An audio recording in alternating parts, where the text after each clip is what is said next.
It's been nearly 2 weeks since a devastating fire left one man dead and displaced over 400 residents, some of them staying at this emergency shelter here on the York University campus. We heard from Mayor John Tory just yesterday. It could be months and months before any of these tenants can go home. We're also learning from the landlord that very few of them had renter's insurance.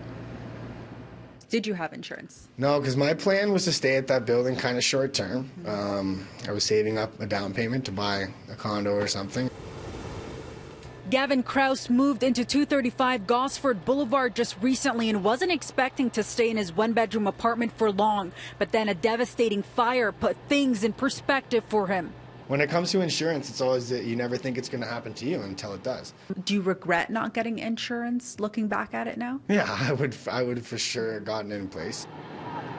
Though not mandated by every landlord in the city, the Insurance Bureau of Canada advises all tenants to get renter's insurance in the event of unforeseen events like fires. That could mean replacement or repair of some of your items. And while you're not able to return, if you have to stay in a hotel or something, we have something called additional living expenses, and that would be covered during the time that you're not allowed back in the home. Would you say that most renters have renter's insurance?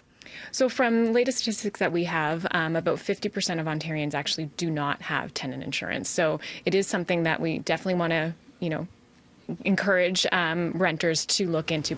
Actually, I have to email. Krause, who has been working to organize tenants at the Gosford high-rise, says though some people have lucked out with their insurance providers, others haven't.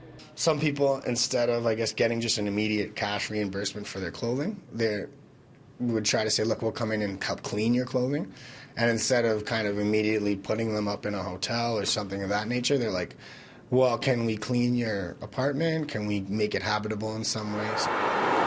With the reoccupation date still in the air, Gosford residents say they feel like they are in limbo. And those who do have insurance worry whether or not they'll have support in the long run. And though the landlord, RMK Property Management, is allowing tenants to move out, some say they can't find affordable accommodations.